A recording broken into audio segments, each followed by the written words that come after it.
Est-ce que nous pouvons être des marques si nous ne sommes pas connus? Est-ce que si tu es connu, tu peux être une marque?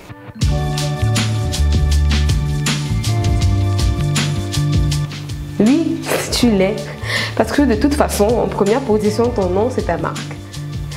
Et les demandent souvent, est-ce que j'ai une image? Est-ce que j'ai un personal branding à construire, etc. Oui, nous avons tous un personal brand. Que nous soyons des personnes publiques ou des personnes privées ou des personnes inconnues, etc. Je vais prendre l'exemple de nos grands-mères. Nos grands-mères, elles sont connues pour quoi? Pour leurs gâteaux, pour leur merveilleuse nourriture. Parce que quand on rentre dans la maison de grand-mère, on sait qu'on va toujours manger. On ne manque jamais à manger dans la maison de grand-mère. Elle nous fait des jolis vêtements, elle nous fait de la couture, elle fait des ponchos. Ma grand-mère, par exemple, elle nous tricotait des ponchos. Et chaque fois qu'on partait en vacances, on rentrait toujours avec ça.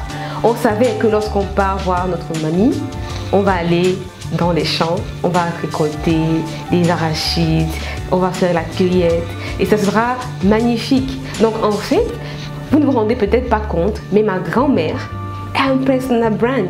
Ce n'est peut-être pas en ligne.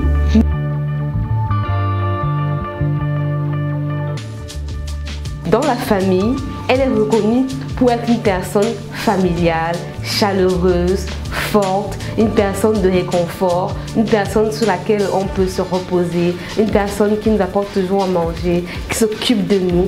Ma grand-mère a un personal branding très fort.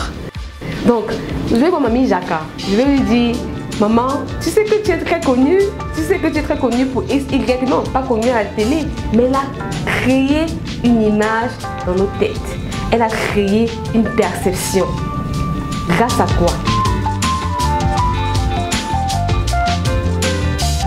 Son attitude, ses capacités, ses fréquentations, ses amitiés, ses croyances, etc., etc.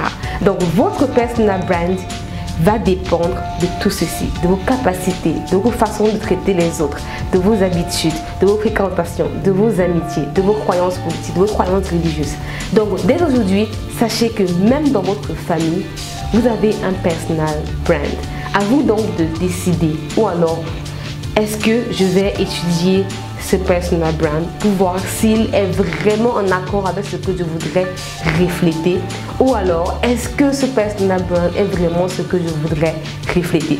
Je rencontre beaucoup de personnes qui se plaignent dans leur famille. Ah, on ne m'accepte pas pour tel que je suis, on ne m'accepte pas pour ce que je suis, on refuse que je fasse la couture, de la restauration, etc., etc.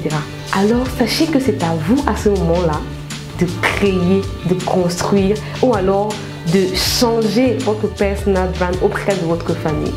Dès aujourd'hui, décidez de construire votre personal brand. Ciao!